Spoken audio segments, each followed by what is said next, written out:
Good morning. I think you all are fine. Today we are going to discuss about free fall. ठीक है, आज हम लोग discuss करेंगे फ्री फॉल है क्या. This is the fourth video related to this chapter and the name of the chapter is gravitation. ठीक है, name of the chapter is gravitation. आज हम लोग डिस्कस करेंगे फ्री फॉल के बारे में. पिछले वीडियो में हम लोगों ने क्या डिस्कस किया था? न्यूमेरिकल्स के बारे में डिस्कस किए थे. ठीक है, वो न्यूमेरिकल किससे रिलेटेड थे? तो किससे रिलेटेड थे? तो यूनिवर्सल लॉ ऑफ ग्रेविटेशन जो था उसके फॉर्मूले पे बेस हम लोगों ने न्यूमेरिकल क्या किया पिछले वीडियो में डिस्कस किया. यानी जैसे universal law of gravitation constant क्या कहता है कि यूनिवर्स में जितने भी ऑब्जेक्ट्स है वो ऑब्जेक्ट एक दूसरे को एक फोर्स से क्या करते हैं? अट्रैक्ट करते हैं. एंड दैट फोर्स कितना होता है? तो that force is directly proportional to their product of masses and inversely proportional to their square of the distance between them. इतने फोर्स से इस यूनिवर्स में जो भी ऑब्जेक्ट्स है, मान लीजिए ये ऑब्जेक्ट 1 हो गया जिसका मास m स्मॉल, ये ऑब्जेक्ट 2 हो गया जिसका मास कैपिटल M हो गया, और इन दोनों के बीच में दूरी क्या हो गए? d हो गए. तो इनके बीच में जो फोर्स लगेगा that force equal to this much. ठीक है, इतना फोर्स लगता है. ठीक है, अब इसी फोर्स को हम क्या करें? इक्वल टू का साइन दे, प्रोपोर्शनैलिटी साइन हटा के इक्वल टू लिखे तो एक कांस्टेंट हम लिखते हैं जिसको हम लोग क्या कहते हैं? कैपिटल G से डिनोट करते हैं and that is called universal constant. ठीक है, small m capital M by D square. ठीक है, तो यही फोर्स जो होता है बॉडी के बीच में लगता है, कोई भी बॉडी के बीच में. तो इसी के बारे में हम लोगों ने पिछले वीडियो में डिस्कस किए. आज हम लोग डिस्कस करेंगे फ्री फॉल के बारे में. यानी फ्री फॉल है क्या? तो सिंपल सा लॉजिक है. फ्री फॉल, फ्री मींस एकदम फ्री, तो फॉल मींस गिराना. यानी ऊपर से आप किसी चीज को गिरा रहे हैं. ठीक है, अब यहां पे फ्री शब्द का अर्थ हो जाता है जैसे फ्री फॉल. फॉल मीन्स गिराना. अब फ्री का अर्थ हो जाता है कि कोई चीज अब ऊपर से आप नीचे की तरफ गिरा रहे हैं तो एक्चुअल में बहुत सारे फोर्स उस पर क्या लगते हैं? एक्ट करते हैं. अब इस बॉडी को आप ऊपर से नीचे गिरा रहे हैं तो इसके ऊपर बहुत सारे फोर्स लगते हैं अगर देखा जाए तो. ठीक है, जैसे एक तो हो गया ग्रेविटेशनल फोर्स. एक क्या हो गया? Gravitational force. अब ग्रेविटेशनल फोर्स किसे कहते हैं ये पहले मालूम होना चाहिए. तो जो फोर्स जिससे, जैसे ग्रेविटेशनल फोर्स ऑफ अर्थ, यहां पे हम लोग ग्रेविटेशनल फोर्स ऑफ अर्थ के बारे में डिस्कस करेंगे. ठीक है, gravitational force of earth means earth जिस फोर्स से किसी ऑब्जेक्ट को अपने तरफ क्या करता है? खींचता है. ठीक है, अर्थ जो है, जैसे मान लीजिए कि ये अर्थ हो गया. अब इस सरफेस के ऊपर आपका कोई ऑब्जेक्ट है तो ये क्या करता है? According to universal law of gravitation इन दोनों के बीच में फोर्स होता है. ठीक है, वही फोर्स से ये ऑब्जेक्ट को क्या करता है? अपने तरफ खींचता है. तो that force is called gravitational force of अर्थ. तो यहां पे फ्री फॉल जब हम कर रहे हैं तो इसके ऊपर एक क्या फोर्स लग रहा है? Gravitational force. यानी ग्रेविटी जो होता है अर्थ का वो उस बॉडी को अपने तरफ खींचता है. साथ साथ इस पे बहुत सारे दूसरे फोर्स भी लगते हैं जैसे air resistance. Air resistance force भी लगता है क्योंकि जब एयर में हम एटमॉस्फेयर में उसको अपने, हमारे अर्थ जो है एटमॉस्फेयर से घिरा हुआ है. ठीक है, तो उसको गिराते हैं तो एयर रेजिस्टेंस फोर्स भी लगता है. ठीक है, तो ये फोर्स, तो यहां कहने का मतलब कि बहुत सारे फोर्स से गिर रहा है. लेकिन फ्री फॉल का यहां पे मतलब हो गया, फॉल मतलब गिरना, फ्री मतलब सिर्फ एक फोर्स. अब वो भी क्या हो? सिर्फ ग्रेविटेशनल फोर्स हो, बाकी कोई भी फोर्स ना हो. अगर उस तरह के कंडीशन में अगर कोई बॉडी को हम गिरा रहे हैं तो दैट बॉडी को हम कह सकते हैं कि that body is fall free. ठीक है, that is called free fall. बात समझ में आया? यानी कोई बॉडी सिर्फ एक ही ग्रेविटेशनल फोर्स के इन्फ्लुएंस में गिरे. ठीक है, ग्रेविटेशनल फोर्स के इन्फ्लुएंस में गिरे, उसी को हम लोग क्या कहते हैं? फ्री फॉल कहते हैं. अंडरस्टैंड? तो वही चीज है. देखिए यहां पे because of the gravitational force the earth attracts every object towards it, यानी ग्रेविटेशनल फोर्स के कारण अर्थ जो है सभी ऑब्जेक्ट को क्या करता है, अपने तरफ अट्रैक्ट करता है, ठीक है। So when an object falls, जब ऑब्जेक्ट फॉल्स होता है टूवर्ड्स अर्थ के तरफ वो क्या करता है, गिरता है, तो इट हैपेंस सो बिकॉज, क्यों, तो of the influence of gravitational force, gravitational force के कारण वो नीचे की तरफ गिरता है, ठीक है। तब यहां पे आपका when ओनली, जब सिर्फ, ठीक है, gravitational force act on the object during its free fall, यानी जब वो फ्री फॉल कर रहा है तो उसके ऊपर सिर्फ अगर ग्रेविटेशनल फोर्स लग रहा है, देन, ठीक है, this motion of object can be called free fall motion. उस ऑब्जेक्ट को हम क्या कहेंगे, that object has a free fall motion. Clear? Free fall का मतलब क्या हुआ, फ्री फॉल में यह हुआ कि इसके ऊपर सिर्फ ग्रेविटेशनल फोर्स ही एक्ट हो रहा है और कोई भी फोर्स एब्सेंट है, ठीक है। So we can conclude that when the body fall from a height, कभी भी अगर कोई बॉडी फ्रॉम अ हाइट से टुवर्ड्स द अर्थ क्या कर रहा है, फॉल हो रहा है, वो भी किस में, तो under what, under the influence of gravitational force of the earth, सिर्फ gravitational force of the earth, that means without any other or without no other force acting it on it, उसके ऊपर कोई भी फोर्स एक्ट ना करे। बात समझ में आ रहा है ना, ठीक है। तो उसको हम क्या कहेंगे, it is called free fall, उसी को हम क्या कहते हैं, फ्री फॉल कहते हैं। क्या कहते हैं, फ्री फॉल। क्लियर? तो फ्री फॉल क्या है, कॉन्सेप्ट क्लियर, यानी कोई चीज आप क्या कर रहे हैं, किसी हाइट से गिरा रहे हैं, लेकिन उस ऑब्जेक्ट के ऊपर, जो ऑब्जेक्ट गिर रहा है उस ऑब्जेक्ट के ऊपर सिर्फ क्या एक्ट हो, कौन सा force, the gravitational force of अर्थ, यानी सिर्फ ग्रेविटी, ठीक है, अर्थ का ग्रेविटी सिर्फ उस पर एक्ट करे और कोई भी दूसरा फोर्स उसके ऊपर एक्ट ना करे, तब हम उस बॉडी को कह सकते हैं कि that body is fall freely, that body is fall freely. Clear? Concept clear, free fall. Now अब देखिए नेक्स्ट हम लोगों को जो याद करना है, एक लेना है concept acceleration due to gravity. अब यहां पे एक्सीलरेशन ड्यू टू ग्रेविटी है क्या, तो एक्सीलरेशन सबको मालूम है, all of you know that acceleration, chapter 8 में पढ़े मोशन में एक्सीलरेशन क्या था, acceleration change in rate of change in velocity, ठीक है, यानी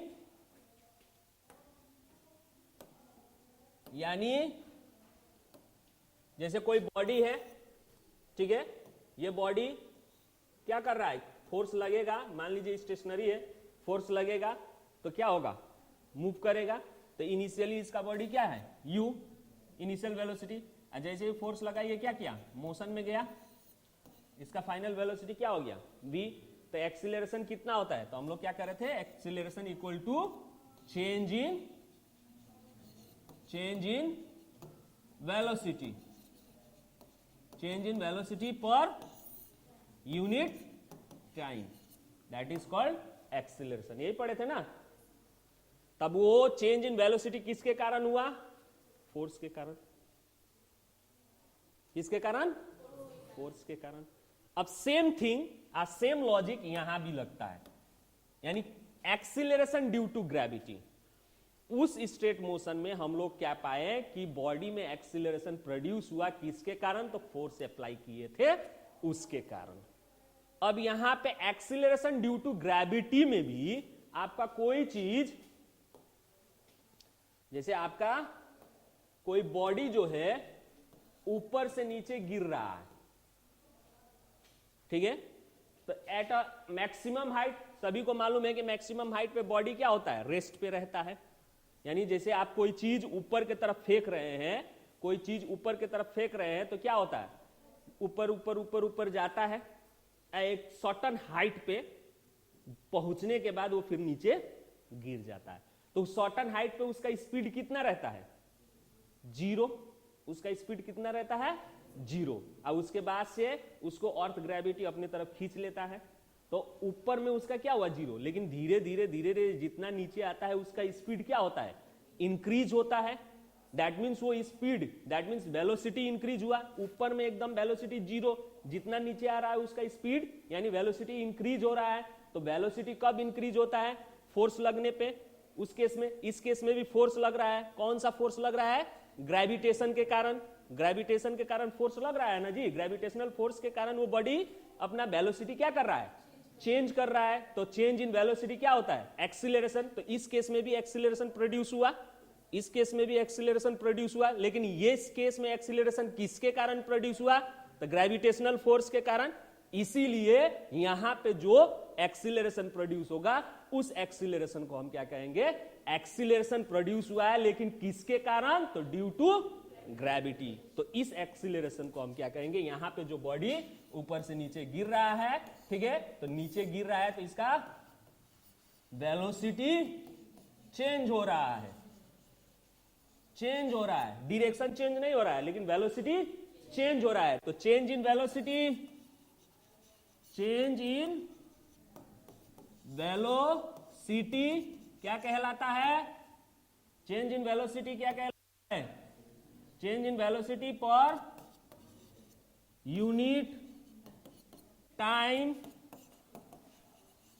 इज कॉल्ड, क्या होता है, एक्सीलरेशन। क्या होता है, एक्सीलरेशन। लेकिन ये एक्सीलरेशन किसके कारण है, तो ड्यू टू ग्रेविटी। क्लियर। तो एक्सीलरेशन ड्यू टू ग्रेविटी सबको समझ में आ गया। तो एक्सीलरेशन ड्यू टू ग्रेविटी क्या है, एक्सीलरेशन ही है, लेकिन वो किसके कारण प्रोड्यूस हुआ है, तो एक्सीलरेशन के कारण प्रोड्यूस हुआ है। इसीलिए उसको हम लोग क्या कहेंगे, acceleration due to gravity. Clear.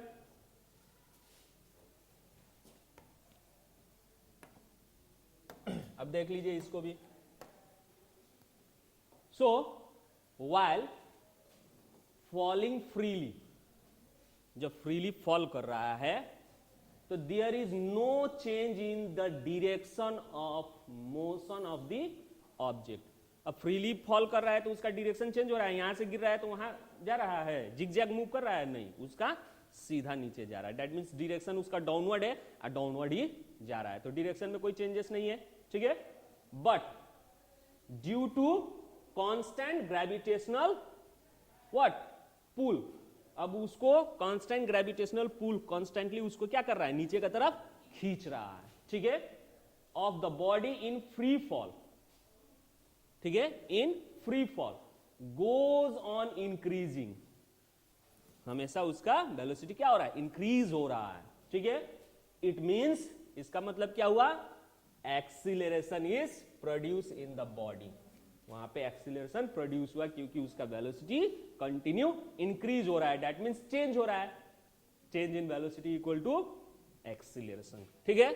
So acceleration कहते हैं। एंड ड्यू टू ग्रेविटी, अब वो किसके कारण हो रहा है, तो ड्यू टू ग्रेविटी के कारण उसका एक्सीलरेशन हो रहा है, इसीलिए इसको हम लोग क्या कहते हैं, acceleration, but due to gravity. Clear. It is denoted by small letter G, ये याद रखिएगा। एक्सीलरेशन ड्यू टू ग्रेविटी को स्मॉल लेटर जी से डिनोट किया जाता है, ठीक है। यहां पे कंफ्यूज नहीं है, मतलब यहां पे कंफ्यूज नहीं होना है, हमेशा एक्सीलरेशन ड्यू टू ग्रेविटी को स्मॉल लेटर जी से डिनोट किया जा रहा है, ठीक है। आप लोग कभी भी इसको कैपिटल लेटर से डिनोट मत कीजिएगा। क्यों, क्योंकि ऑलरेडी इस चैप्टर में हम लोग डिस्कस कर चुके हैं कि कैपिटल लेटर वाला जो जी है ये क्या है, यूनिवर्सल कांस्टेंट है, ठीक है। तो कैपिटल लेटर जी से डिनोट नहीं करते हैं, इसको स्मॉल लेटर जी से डिनोट करते हैं। Clear, all of you understand now. तो अब इसका डेफिनेशन क्या होगा, तो इसका डेफिनेशन होगा कि वी में define the acceleration due to gravity. Acceleration due to gravity को कैसे डिफाइन कर सकते हैं, तो ड्यू टू एस क्या कहेंगे, इसको एक्सीलरेशन ही कहेंगे। Acceleration due to gravity is defined as a acceleration, acceleration ही है जो कि produce in a body, body में प्रोड्यूस होता है। किस तरह के बॉडी में, तो जो बॉडी फ्रीली फॉल हो रहा है, जो बॉडी फ्रीली फॉल हो रहा है, उस तरह के बॉडी में अगर कोई एक्सीलरेशन प्रोड्यूस होता है, ठीक है, किसके कारण? तो due to what? Gravitational force के कारण।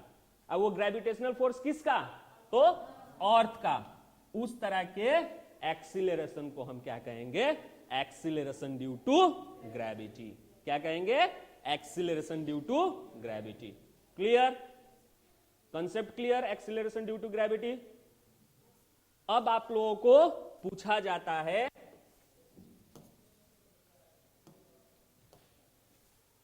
एक सवाल, जैसे आप ही को हम बता दें, एक हम 5 किलो का वेट ले लिए, एक 1 किलो का वेट, मतलब वेट नहीं, मास ऑफ द ऑब्जेक्ट, एक 5 किलो एक 1 केजी, दोनों को एक सेम हाइट से गिरा रहे हैं, ठीक है। सपोज दैट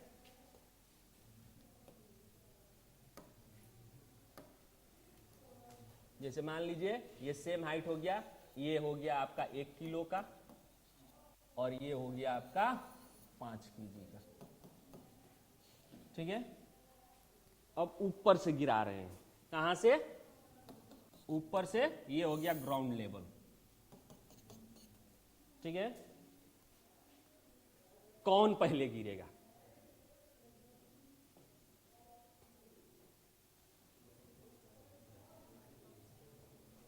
यस, 5 केजी पहले गिरेगा। यही सोच सबका था।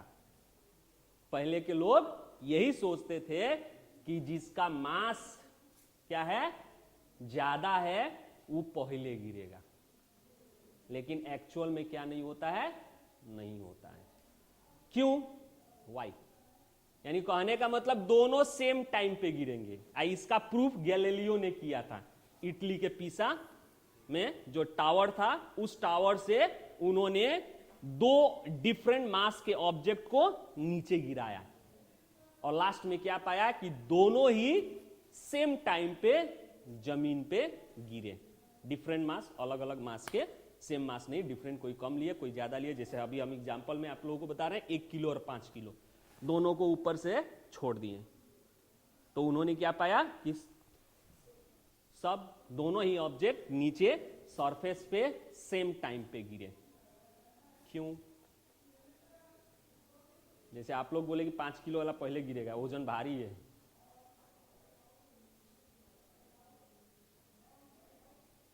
इसलिए कि जो वैल्यू है, जैसे यहां पे देखिए, यहां से यहां जब ऊपर से नीचे गिरेगा तो इसके ऊपर क्या होगा? फोर्स लगेगा। इसके ऊपर भी फोर्स लगेगा ना जी। तो फोर्स के कारण इसका क्या होगा? चेंज इन वेलोसिटी होगा। तो चेंज इन वेलोसिटी होगा तो वो change in velocity equal to क्या होता है? एक्सीलरेशन। क्या होता है? एक्सीलरेशन। तो जो एक्सीलरेशन प्रोड्यूस होता है यानी जी, दोनों केस में सेम होता है। दोनों केस में एक्सीलरेशन क्या होता है? सेम होता है, जो कि हम लोग न्यूमेरिकली प्रूफ करेंगे। दैट इज 9.8 मीटर पर सेकेंड स्क्वायर। इसमें भी आपका क्या होगा? 9.8 मीटर पर सेकेंड स्क्वायर। यानी दोनों बॉडी का एक्सीलरेशन सेम प्रोड्यूस होगा। तो एक्सीलरेशन सेम है तो दोनों साथ है ना गिरेगा। जैसे यहां 0 था, 0 से यहां पे जो स्पीड गया तो कितने के एथी से एक्सीलरेशन से चेंज हुआ? तो 9.8। तो इसमें भी 9.8, तो दोनों का सेम स्पीड हुआ ना। तो दोनों सेम स्पीड है तो दोनों सेम टाइम पे गिरेंगे। इसीलिए जो एक्सीलरेशन ड्यू टू ग्रेविटी है वो मास पे क्या नहीं करता है? डिपेंड नहीं करता है। क्लियर? अब कोई पूछेगा कि ऊपर से अगर डिफरेंट डिफरेंट मास है और उसको गिराया जाए सेम टाइम पे तो जमीन पे कौन पहले गिरेगा? तो आंसर क्या होगा आप लोगों का? जो भारी होगा वही? नहीं, दोनों ही, चाहे एक लाइटर हो चाहे हेवी हो, दोनों साथ में गिरेंगे। ठीक है? क्यों? क्योंकि उनकी जो वैल्यू उसके ऊपर लगता है, यानी प्रोड्यूस होता है एक्सीलरेशन ड्यू टू ग्रेविटी, जो दोनों बॉडी का होता है, पूरे सरफेस ऑफ द अर्थ पे क्या होता है? सेम होता है। ठीक है? इसीलिए ये एक साथ गिरेंगे। क्लियर? इसका प्रूफ गैलीलियो ने दिया भी था। ठीक है, तो इसीलिए यहां पे देखिए अर्लियर, ठीक है, पहले में it was thought that lighter bodies fall slowly and heavier bodies fall rapidly towards earth. पहले सभी का सोच यही था कि लाइटर बॉडी धीरे धीरे गिरेगा और हेवियर बॉडी जल्दी से गिर जाएगा। This was proved wrong by Galileo. उन्होंने क्या किया, ही dropped 2 stones of different masses from कहां से, the top of the laying tower of Pisa, जो कि कहां पे है, इटली में है। और उन्हें क्या पाया, it's found that they hit the ground at the same time, दोनों ही एक साथ गिरे। So he therefore conclude that, इससे ये उन्होंने कंक्लूजन दिया कि acceleration of object falling towards earth क्या होगा, does not depends upon their masses, mass पे डिपेंड नहीं करता है। Clear? All of you understand? Now अब नेक्स्ट हम लोगों को क्या डिस्कस करना है, रिलेशन बिटवीन स्मॉल जी और कैपिटल जी में क्या रिलेशन है। तो स्मॉल जी का मतलब होता है एक्सीलरेशन ड्यू टू ग्रेविटी, और कैपिटल जी का मतलब होता है, क्या होता है, यूनिवर्सल कांस्टेंट। ठीक है, तब देखिए, वी नो दैट जी जो स्मॉल है represents what, acceleration due to gravity, and capital G जो है रिप्रेजेंट करता है क्या, universal constant, not gravity, universal constant. ठीक है, so to establish their relation between, अब हमको रिस्टैब्लिश करना है रिलेशन किसके बीच में, तो जी और कैपिटल जी में। तो suppose earth is a perfect square, हमको क्या मानना होगा, अर्थ जो है एक क्या है, परफेक्ट स्फीयर है, earth is a perfect sphere. ठीक है, जिसका रेडियस कितना है, आर, कैपिटल आर, रेडियस कितना है अर्थ का, कैपिटल आर। ठीक है, एंड मास कितना है, तो एम, इसका मास कितना है, तो एम, कैपिटल एम। ठीक है, एंड कंसीडर अ बॉडी, एक बॉडी लेना है, कंसीडर करना है, ठीक है, जिसका मास कितना है, स्मॉल एम, कितना है, स्मॉल एम, और वो अर्थ से कितना दूरी पे है, तो आर, स्मॉल आर। तो ये कैपिटल आर चाहे स्मॉल आर एक ही हो गया यहां पे। ठीक है, कितना दूरी पे है, स्मॉल आर। क्लियर? तो अब इन दोनों के बीच में अगर हमको रिलेशन निकालना हो,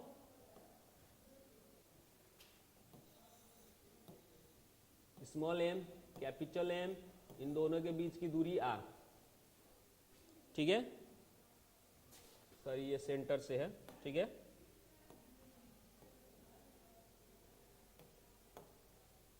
सेंटर से है। तो according to what, universal law of gravitation, इन दोनों के बीच में फोर्स लगता है ना जी, तो force is directly proportional to their masses.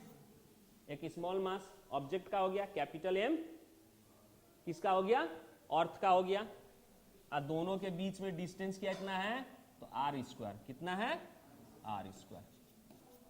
यही ना बताता है। अब इसको हम लोग सॉल्व करेंगे तो कांस्टेंट टर्म हटाएंगे तो capital G small M capital M by R square, ये हुआ फोर्स। ठीक है, अब इस ऑब्जेक्ट के ऊपर जो फोर्स लग रहा है, ऑब्जेक्ट के ऊपर वो फोर्स कितना लग रहा है, तो this much.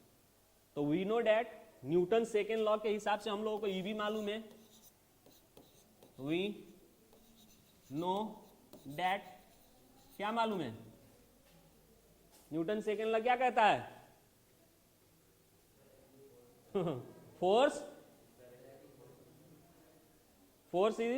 force equal to product of their mass and acceleration, mass and acceleration। तो F equal to small A into ji.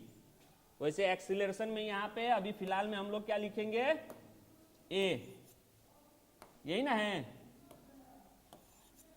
Newton second law, product of mass and acceleration equal to force होता है, हाँ होता है ना जी।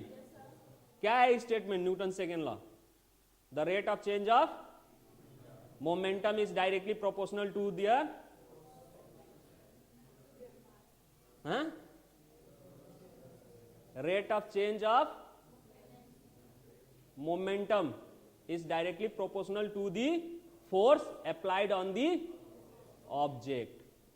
तो उसको कैलकुलेट करेंगे तो हमको क्या मिलेगा, F equal to M A. तो वही चीज इसको अब यहां पे एक्सीलरेशन है वो स्ट्रेट मोशन में था, लेकिन यहां पे जो एक्सीलरेशन है फ्री फॉल का है, तो इसीलिए इस एक्सीलरेशन को हम चेंज कर सकते हैं ना जी से। इस एक्सीलरेशन को हम क्या कर सकते हैं, जी से चेंज करेंगे तो आपका फोर्स इक्वल टू क्या हो जाएगा, एम जी। अब यही फोर्स हम इसमें डाल दें, ये इक्वेशन नंबर 1। आइए आपका इक्वेशन नंबर 2।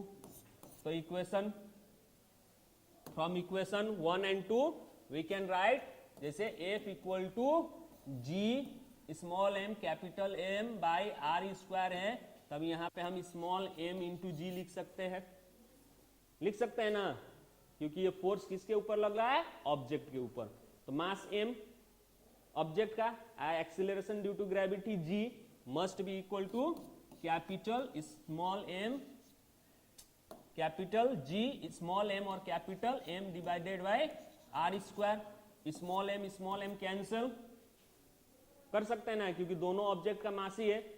तो स्मॉल जी यानी acceleration due to gravity equal to G capital M by R square. This is the relation between what, small G and capital G. बात समझ में आया, ठीक है। अच्छा, यहां पे स्मॉल जी का एसआई यूनिट कितना होगा,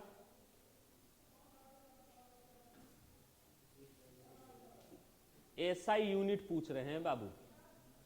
what is the SI unit of small जी,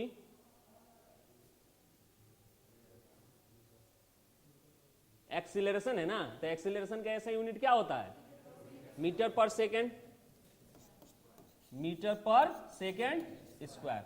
अब इसको प्रूफ करो कि मीटर पर सेकेंड स्क्वायर इसमें होता है कि नहीं। क्यों, क्योंकि G equal to capital G small M नहीं, capital M by R square. तो इस कैपिटल जी का यूनिट ऐसा यूनिट क्या है, Newton metre square plus by KG square. ये जी का हो गया, इनटू एम क्या है, केजी, और नीचे क्या है आपका मीटर स्क्वायर। तो मीटर स्क्वायर कैंसल होगा ना जी।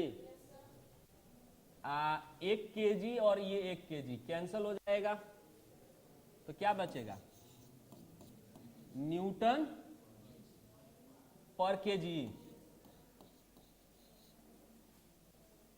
हमको चाहिए मीटर पर सेकेंड स्क्वायर, क्या चाहिए, न्यूटन पर मीटर पर सेकेंड स्क्वायर। तो अब यहां पे G इक्वल टू न्यूटन का मतलब क्या है, फोर्स है। तो फोर्स का क्या होता है, केजी मीटर पर सेकेंड स्क्वायर होता है ना। तो केजी मीटर पर सेकेंड स्क्वायर होल क्या है आपका केजी। तो केजी कैंसल, तो G इक्वल टू क्या हो जाएगा, मीटर पर सेकेंड स्क्वायर। तो इन दिस वे आप एसआई यूनिट उसमें से क्या कर सकते हैं, निकाल सकते हैं, ठीक है। कल के वीडियो में अब हम लोग डिस्कस करेंगे कि G का वैल्यू 9.8 कैसे होता है, ठीक है। तो आज के लिए बस इतना ही। Thank you, have a nice day.